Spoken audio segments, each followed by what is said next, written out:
gasoline I smell?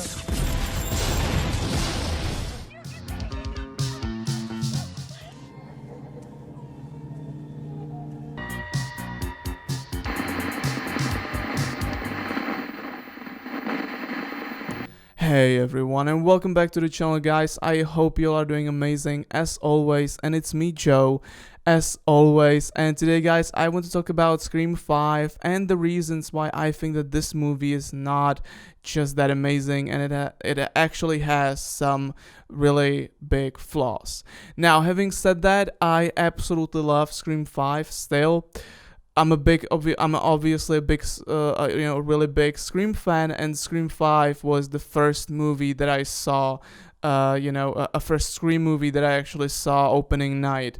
In a movie theater, so that was an absolutely amazing experience. I absolutely loved it, and so I do not hate on this movie. I don't hate it, really, but I actually rewatched the movie last night just to make sure, and I sort of like realized that there is some stuff to talk about that just makes the movie worse. At least for me.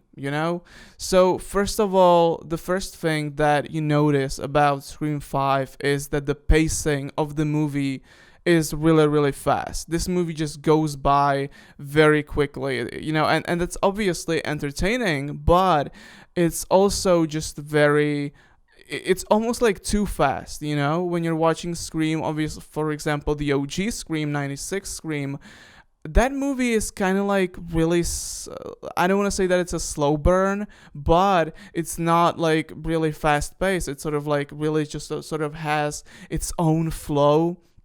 And then you watch Scream 2022, and this movie, like, there's something constantly happening on the screen.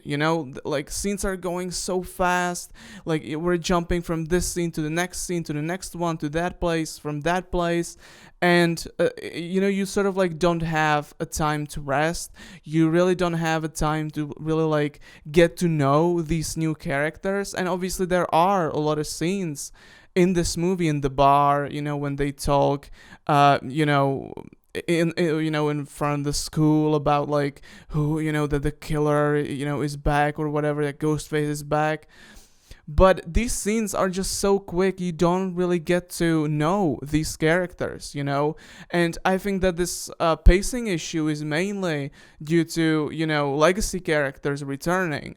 Because the thing is that you're not just introducing all these new characters, but also what you're doing is you're also reintroducing all the legacy characters, meaning Dewey, Gale, and Sydney. You obviously have to sort of reintroduce them and then just give them also, a good amount of screen time so they can shine, right?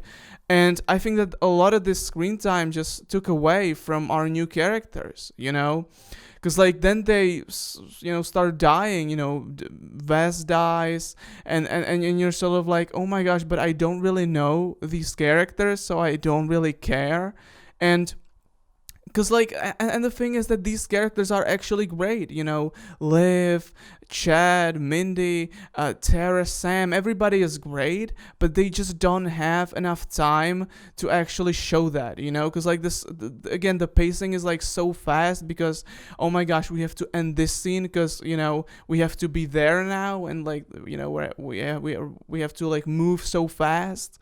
And sort of this just kind of like frustrates me when I watch Scream 5 every time, is that just how fast paced the movie is. The OG Scream, you just have the characters just talking to one another for so long, slow scenes, slow paced scenes, and it kind of just works well.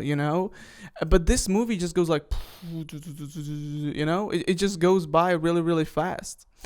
And so that's one of the main issues of Scream 5. And for example, where this shows a lot in the movie is the party in honor for Wes. Obviously Wes gets murdered, obviously. And even the thing is that like not a lot of people, or like really anyone, the thing is in horror movies, when somebody dies, right? Somebody gets murdered. Usually the characters sort of like should stop what they're doing and to sort of like essentially mourn about the passing of their friend, right? But in this one, in Scream 5, because the movie is so fast paced, they don't really get to do that, right? They just sort of like move on, if you will. And that just doesn't really work, And then, in the third act, we have the party at Schumacher's house, right? And that's really cool, but we don't know that this party is gonna happen at all, because all of a sudden, bam, party in honor for Wes, And that was just like, oh my gosh, okay, where. What, like, what's going on? And then the characters obviously go there and whatever, but in the third act, it's essentially happening in there, uh but the thing is that it just doesn't really work that we're just there, I think that the better idea of how to approach this would be to, maybe like they go to school again and then they are talking about like, hey, let's make party for Wes. He was our great friend. Let's make a party for him. And then you would have a few scenes where they are preparing this party. They're talking. They are sort of like, just being friends. And you would have, a few more scenes of them just being friends and just talking to one another, and you would get to know them better. And I feel like that would work so much better. But obviously, you can't do that because you have Dewey, you have Gail, you have Sydney, and you have to give them screen time. So I get it, but it's just like, I just don't like the way it was approached, in Scream 5. I gotta say, Dewey really worked in Scream 5 for me. Even his death, even though I thought that it was a little silly, let's just say that. But overall, I thought that Dewey was very well done in Scream 5. So I think that Dewey really worked in Scream 5, but I think that, for example, Sydney was really just shoehorned in there without really a big reason. Obviously, the big reason was that Dewey died, he was murdered, but otherwise, like, she kind of had no connection to Woodsboro anymore. So I kind of think that Dewey sort of made sense in the movie. I thought that he was very well done. And even his death, even though a little silly, I gotta say that Dewey was great in Scream 5. But Gail and Sydney, they were there and they were kind of like just like there, It almost felt like that our characters, the new characters that we were getting to know, they were sort of taken away from us, and then bam, there you go, Gail and Sydney, are following them or whatever, just like. And I get it because you want to please everyone, right?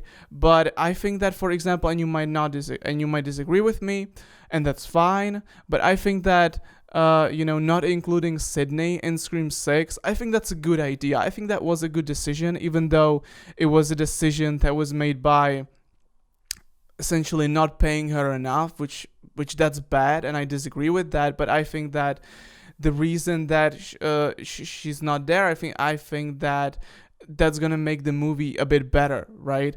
But yeah, guys, this is overall how I feel like about Scream 5 and what really does not work in that movie. And again, overall, I gotta say that Scream 5 is pretty good. I like that movie, and when I rewatched it last night, I had a great time. And I think that the movie is amazing.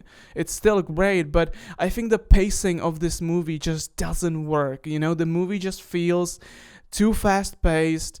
And I just wished that it would just slow down for a bit, But yeah, because you have like, this movie's like under 2 hours and you have so much stuff to show and so many characters to introduce and reintroduce. I get it, but I still think that this movie would have worked better if they actually just like maybe removed some characters, or just like maybe just slowed down the movie a bit, because otherwise I think they did a great job. I think that Radio Silence did a great job on this movie, and I really can't wait to see Scream 6 and how they handled Scream 6 and how they made it, and I hope that it's going to be amazing and it's going to be much better than Scream 2022. Anyway, guys, let me know your thoughts about this. Do you agree with me? Do you disagree? Do you think that the movie was well paced, or do you think that the movie was just too fast paced and it just overall was a bit clunky? Anyway, guys, let me know down below. That's all for today. Thank you so much for watching this video. I'll see you in the next one. Take care as always, and bye.